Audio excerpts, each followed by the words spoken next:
Hey there, geographers! It's that time again to review some AP concepts. Today we're going over Unit 4, Topic 3, Political Power and Territoriality. Mr. Sinn, what is territoriality? Excellent question, Mr. Puff. Territoriality is how people use space to communicate ownership or occupy an area. Essentially, it's the attempt to affect or influence or control people through nonverbal communication. This video is going to explore this concept, how it connects to neocolonialism, shatterbelts, and also choke points. So sit back, relax as we learn about political power and conquest.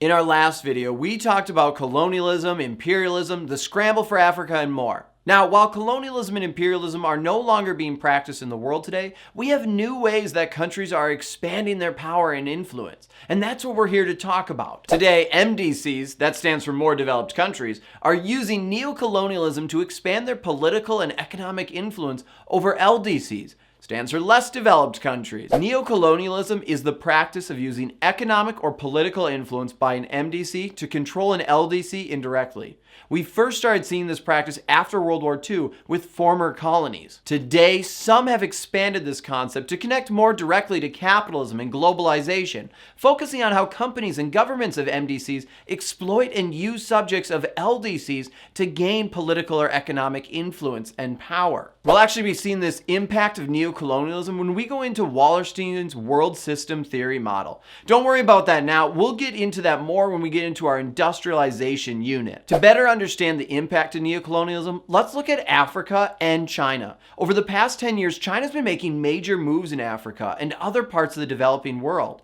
In 2018, China pledged over $60 billion to support African infrastructure projects. China has become the #1 funder of infrastructure projects in Africa, coming in only second to African governments. In 2008, they provided a $562 million loan to build a dam in Guinea. Recently, China built a $3.2 billion railway in Kenya. It's over 300 miles long, which opened in 2019. These examples don't even scratch the surface of the amount of projects that China is helping fund in Africa by giving really low interest rates. Other countries haven't been willing to do this as these loans have been risky. But for China, the goal has not been to get all of their money back. They've factored in that they probably won't get it all. They're seeing it as a foreign aid, an investment. They're focusing on a different kind of return, and it's a political one. China's main goal is to create political alliances and also secure future relationships with countries in Africa. China's hoping to benefit, which will soon be a growing African economy, as Africa starts to urbanize and the region starts to shift downwards on the demographic transition model. China's practicing neocolonialism. They are using their wealth and power to gain influence and power over African countries. We can see the impact of these projects already. China's the #1 trading partner with African countries, and they're moving a lot of their labor, particularly manufacturing jobs, to Africa, where labor is very cheap, and it's allowing them to continue to help their economy grow. As China's economy has started to shift, and as they've started to become more industrialized, China's taking advantage of Africa for cheaper labor. And it's not just economics that China's benefiting here. Politically, China's using their influence as well. We can see that countries in Africa that recognize Taiwan as its own country, something China's definitely not okay with, receive on average 2.7 fewer Chinese infrastructure projects a year. And countries that vote along with China in the United Nations receive on average 1.8 more infrastructure projects.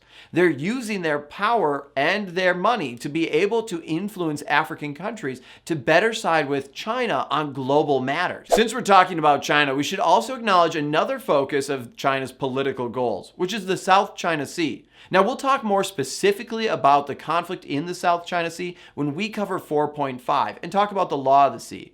But in this video, we have to talk about choke points. Choke points are extremely important, and the country or countries that control them hold a lot of power. There are a bunch of different choke points in the world. The Strait of Hormuz, the Panama Canal, the Cape of Good Hope, the Strait of Malacca, which is actually connected to the South China Sea, are just a few examples of choke points. And if any of these choke points were to be closed or transportation between them was restricted, that would have major implications for just the world economy, as trade routes might have to add thousands of miles onto their route, causing prices to escalate.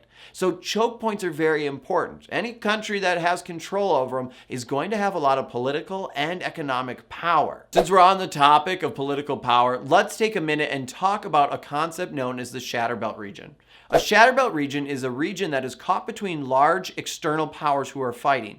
Countries in these regions will experience political and economic and even cultural pressures on their people, as we have two opposing forces that are acting upon the area. Eastern Europe during the Cold War would be a great example of a shatterbelt region. Or today we could look at places like Kashmir or Israel. We can also see cultural shatterbelts and the impact that has on the world. A cultural shatterbelt is a region where different cultures come into contact and conflict with each other. An example of this would be the border between Sudan and South Sudan, where different religious and ethnic groups come into conflict with each other on a daily basis. Shatterbelt regions and cultural shatterbelt regions are very similar, but as you can see, they do have slight differences. Shatterbelt regions have outside power that is impacting the region, where a cultural shatterbelt is looking at cultures that live in an area and have conflict within each other. Woohoo! You did it! Now let's see if you can remember what you just learned. Make sure to answer the review questions and check the comments below to see if you're right.